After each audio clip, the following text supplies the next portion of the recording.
nitong si Sir Ronald De Guzman, ang siya pong head ng City Disaster Risk Reduction and Management Office o CDRMO ng Dagupan City. Kaugnay po rito sa mga banta ng tsunami kung makaranas ng lindol or maramdaman ang lindol sa Dagupan City. If ever na nagkaroon po tayo ng earthquake sa may Manila Trench with a magnitude of 8 po,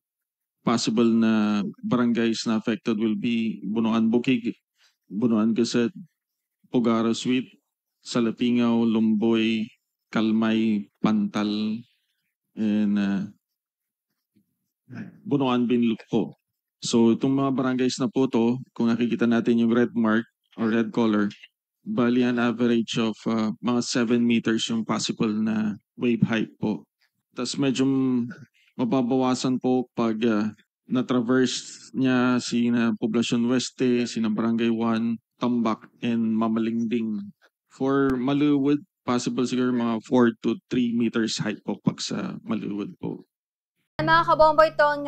pahayag po ni Sir Ronald De Guzman ng CDRMO ng Dagupan City. Kaugnay po mga kabombo dito sa mga barangay ng Dagupan na makakaramdam po na epekto ng lindol sa oras sa matrigger nga aniya itong Manila Trench. At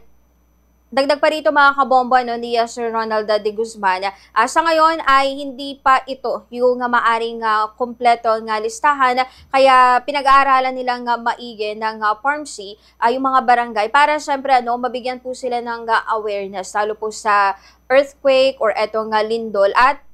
lalo na sa banta po ng tsunami lalo at napapaligiran ang syudad ng Dagupan ng dagat, ganoon na rin po itong mga kailugan, kaya't hindi nga raw imposible ayon kay Sir Ronald De Guzman yung posibilidad po mga kabombo or banta ng maaring maranasan na epekto po ng tsunami. Samantala, pagdating naman po doon sa mga evacuation center, binanggit ni Sir Ronald De Guzman na tinututukan nila ang mga ito dahil lalo na sa epekto ng tsunami. Pag nasa coastal, paliwanag niya, pag nasa coastal area kasi, magiging problema yung storm surge. So pag nasa coastal, open yung area, unlike po sa sentro ng syudad na may mga structures na pwedeng mangharang pa dun sa hangin at makapagpababa po sa posibilidad ng tsunami.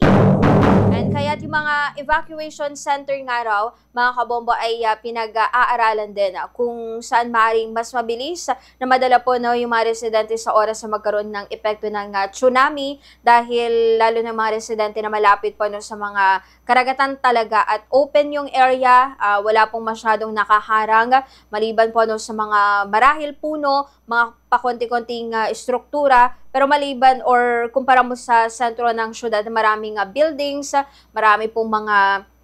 kabahayan at istruktura na maaring humarang mga kabombo dun sa epekto ng hangin na pwedeng mag-cause ng storm surge sa mga karagatan.